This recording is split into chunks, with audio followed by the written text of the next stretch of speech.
My strongest memory from the week was the first piece that I devised in a group down in the orchard. And yeah, I just think it really clicked for me what like site-specific work is.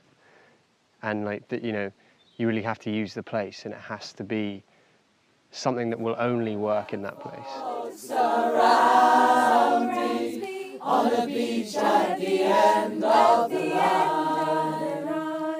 On a beach at the end of the line. I think the most surprising discovery is how different the way studio theatre works to outdoor theatre, in terms of there's quite a nice thing you can do in any open space, which is retroject significance onto it. So you can find what you want to do with location and with movement, and then build a story from that. And that's something which is actually, you can do it in studio theatre, but it's very, very difficult to do because you're working with much more of a human person-to-person experience kind of thing. And here the scope can often just do the talking for you. Wild and free.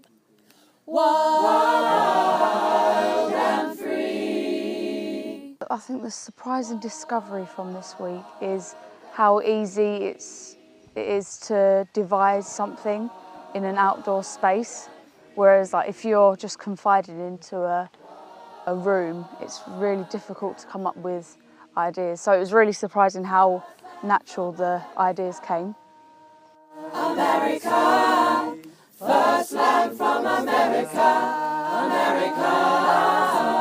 Just how incredible it is to work outside and what you can do with that. Like so much that I loved about this week was like all the singing and like not necessarily having to use words, because I've sort of done a bit of like devised storytelling stuff.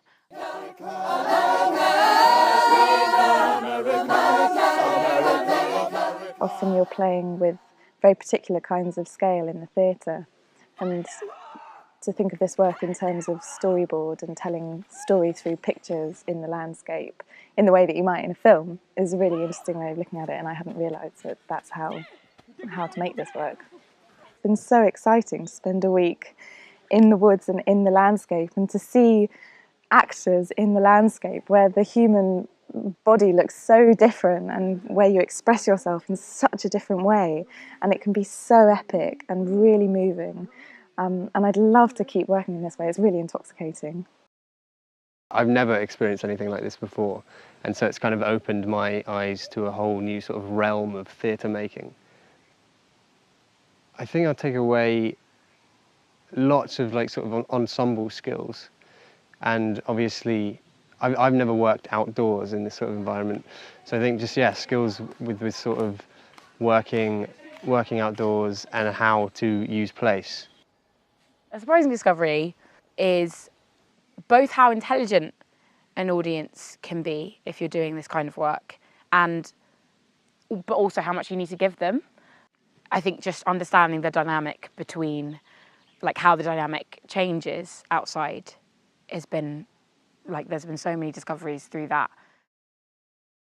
The strongest memory is probably the effect that weather can have on outdoor performance, and how strong that can be for an audience, especially as a member of an audience for other people's pieces. And you know, that's obviously an element you can't really control, but can sometimes bring a new angle to a performance, something to a performance which can be quite powerful.